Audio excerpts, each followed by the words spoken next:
It was a typical summer evening when I decided to take a late-night walk through my neighborhood. The moon was bright, casting a silver glow over the streets, and I felt an urge to clear my head after a long week.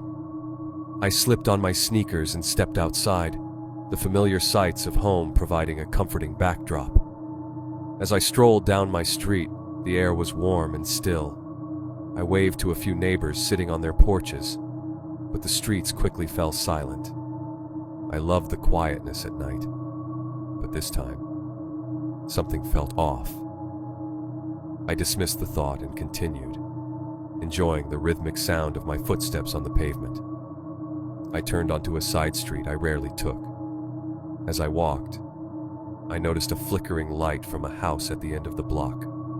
Curiosity piqued. I moved closer, thinking it might be a party or someone working late. But as I approached, the light abruptly went out, plunging the scene into darkness. Unease crept in, but I decided to keep walking. Suddenly, I heard a rustling in the bushes next to me. I paused, my heart racing, but nothing emerged. I tried to brush it off, telling myself it was just the wind. Yet the hairs on the back of my neck stood up. I was about to turn back when I saw a figure standing in the shadows at the edge of the yard. It was a man, just barely illuminated by the streetlight, his face obscured. "Hey!" I called out, hoping to sound confident. The man didn't respond. Instead, he shifted slightly, moving deeper into the shadows. My gut told me to leave, but curiosity got the better of me. I took a step forward. "Can I help you?" I asked, my voice trembling. There was a long pause before he finally stepped into the light, revealing a gaunt face and wild eyes. "Have you seen her?" he asked, panic evident in his voice. "She was just here." "Who?" I replied, my heart pounding. "My daughter, she ran away." His desperation was palpable. I could see he was disheveled and distraught, and something about the situation felt deeply unsettling. "I haven't seen anyone," I said, trying to keep my voice steady. The man's expression shifted from panic to something darker. "Then you need to help me find her," he shouted, his tone now urgent and demanding. That's when I noticed a second figure, a woman lurking behind him. She looked just as wild-eyed, almost like she was waiting for a signal. Alarm bells rang in my head. "I really think you should call the police," I said, backing away slowly. Suddenly, the man lunged forward and I turned and ran.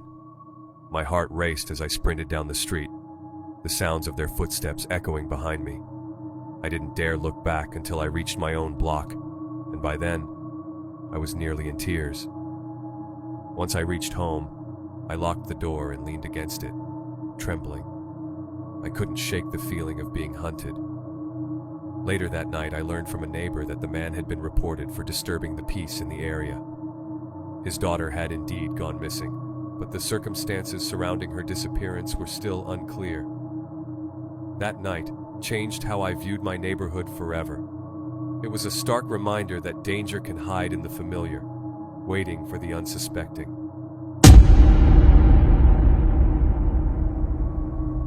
It was a crisp autumn morning when I decided to tackle one of the local mountain trails that I had been eyeing for weeks.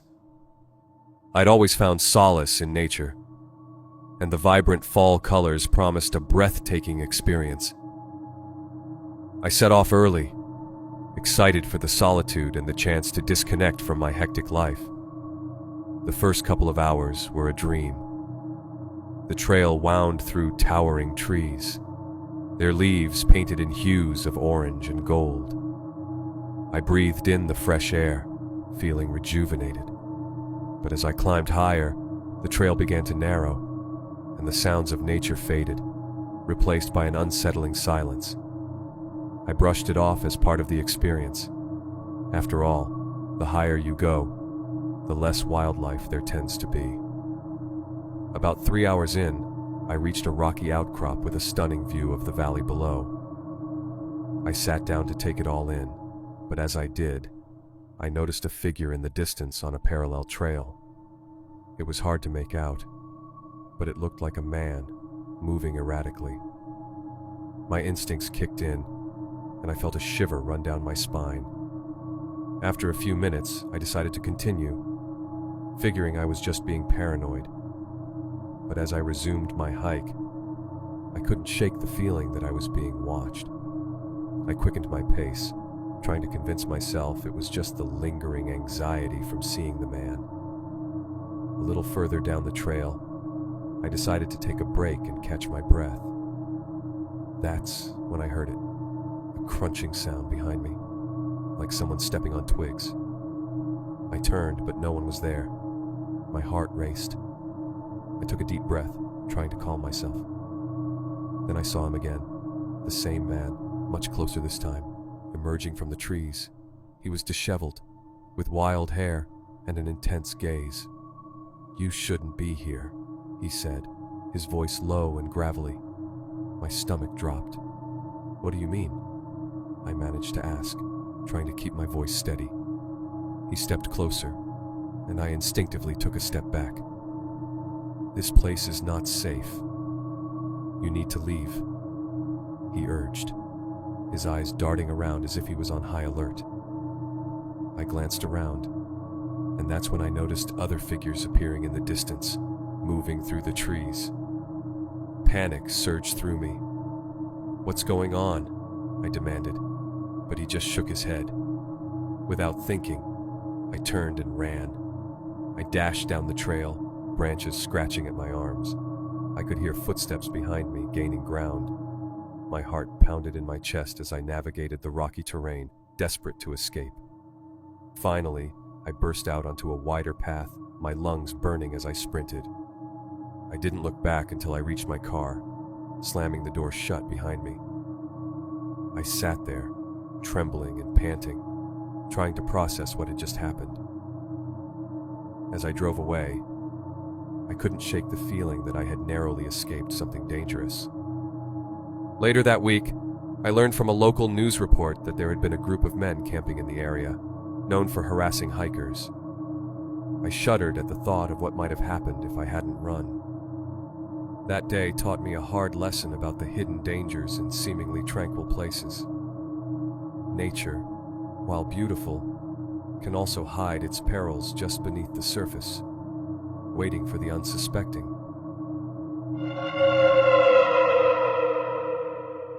I've always been an outdoor enthusiast, so when my friends suggested a hiking trip through a remote jungle, I jumped at the chance.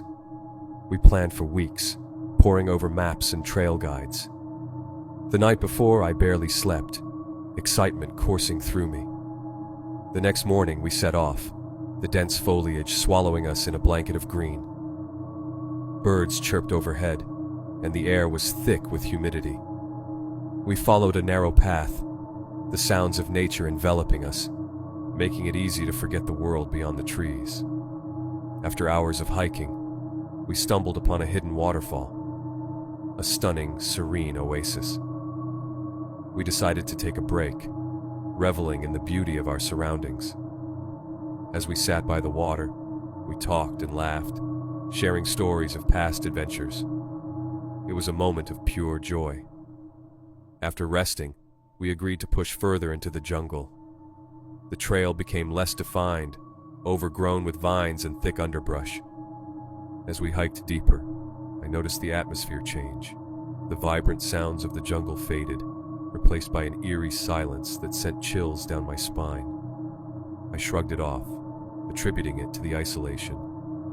But then I caught sight of something strange out of the corner of my eye. A figure crouched behind a tree watching us.